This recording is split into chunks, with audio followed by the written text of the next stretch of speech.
Mga beshi, ay gagawa tayo ng chocolate chips cookies. Meron tayong all-purpose flour, meron tayong white sugar, brown sugar, meron tayong salt, meron tayong baking soda, meron tayong choco chips, buttered, melted butter, meron tayong 2 eggs, at saka vanilla essence. At yan, ang wet ingredients natin ay mix natin siya sa flour, then isi-sift natin, and then put one side.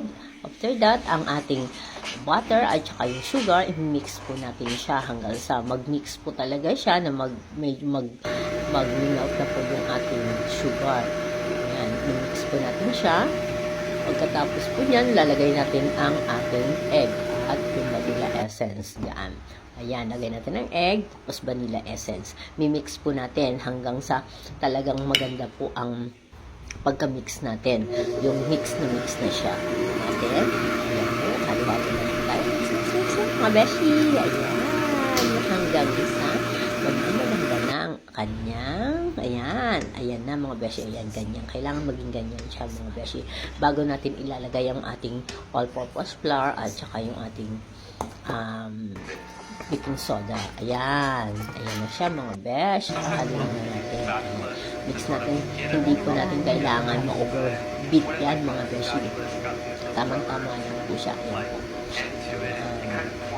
Ako kasi hindi ko masyadong nilalakasan ang mixer para nagpo-fold lang. Ayan, besh. Mix lang. Yan, napakasarap po niya mga besh. First time kong gagawin, pero tignan mo naman. Ayan, perfect ang pagkakamix natin. Ayan mga beshi. Tapos ilalagay po natin yung ating chocolate chips. Ayan. Ayan, ilalagay na po natin dyan. Ayan, tapos i-mix po natin. Po-fold lang po natin yan mga besh. Ayan, hanggang sa ma-mix niya ng talagang halo na siya talaga doon sa ating mixture. Ayan. Ayan mga besh. First time ko itong gagawin. Ito. Kasi nga, matagal na akong walang mixer, kaya ngayon nagkaroon ako ng mixer, kaya mag-uumpisa na naman tayo mag-bake mga besh. Basta pag may time lang talaga ako yan. Ayan na mga besh, yung mix na siya.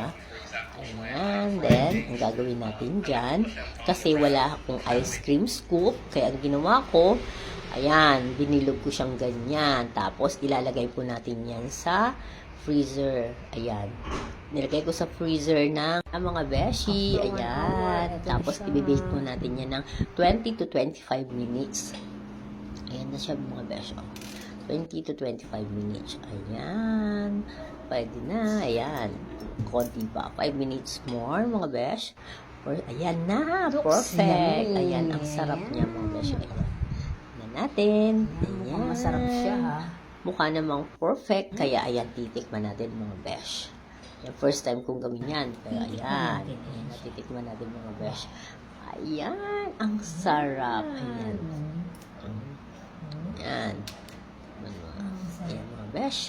Try din ninyo mga beshi. Kung gusto nyo. Ayan. Ang sarap. Ayan. Ayan. Ayan mga beshi. Perfect ang gawa ko. Ayan, nakaparte-parte na po ang aking choco chips. Ayan na, hinati-hati ko na kasi syempre bawat isa kailangan makatikim First kasi first time na kung natin magawa gumawa. nito. Kaya sa susunod, gagawa So ulit tayo far, ng okay naman. mga cakes. Ayan, Yan. Thank you for tikman watching natin mga mga best.